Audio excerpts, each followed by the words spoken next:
avy hatrany moa dia nitondra fanazavana sy fanamariana ny tompon'andraikitra avy eo anivon'ny jiro sy rano malagasy na ny JIRAMA manoloana izay fahatapahana niteraka fanelingelenana ho an'ny mpanjifa izay raha ny fanazavana azo avy amin'izy ireo moa dia noho ny zavantranga teny Ambodivona ny maraina teo no antony izay fahatapahana izay.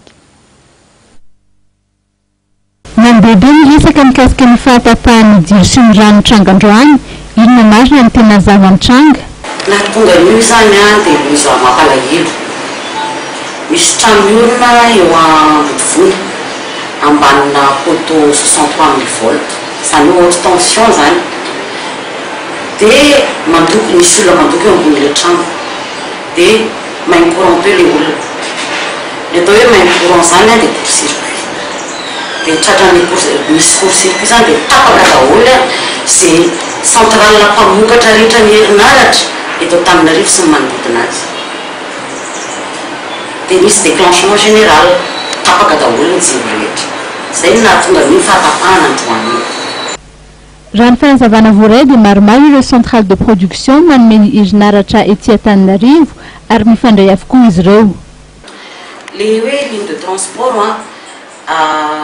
maromaro zany ny centrale de production eto manome ny herinaratra mamatsy herinaratra Antananarivo.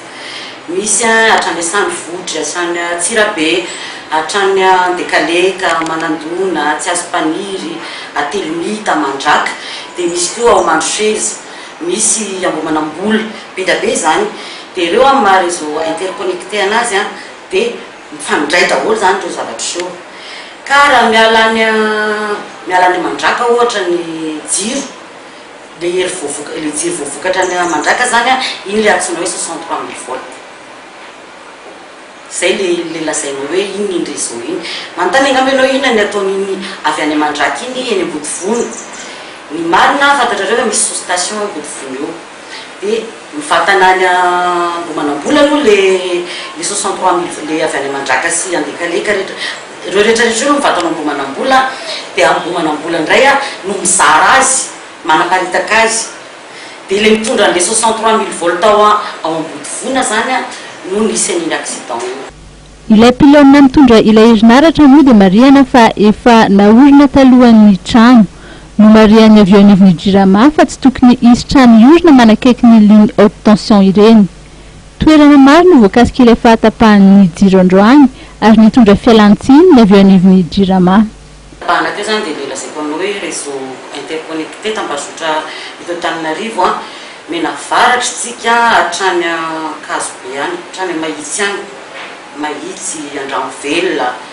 Raha ohatra indray tsika makany Tsinanana hatrany Moramanga. Raha mena Atsimo tsika hatrany Tsirabe satria Sandvohitra raha mbola après ana Tsirabe. Mandeha Mekandrefa tsika hatrany Miarinarivo any. Zany zany tratra daholo. Favoazana nisy ain'olona naratra dia miala tsiny amin'ny mpanjifa rehetra. Fa miezaka natoa izay zavatra izay tafa verina androany any, nefa n'izany dia ga hoe centrale lafiry miaraka amin'ny latsaka déclenchement général dia hitanareo fa tena tsapanareo ngamba fa tena miasa ny jiro. Efa saika niverina ny fiandohan'ny tolakandro tao moa ny jiro sy ny rano eto an-drenivohitra fa ireo toerana izay mifandraika mivampana amin'ny sous tension Ambodivona no somary tratraoriana kely izay fiverenana amin'ny loha ny fahamatsian'ny herinaratra izay.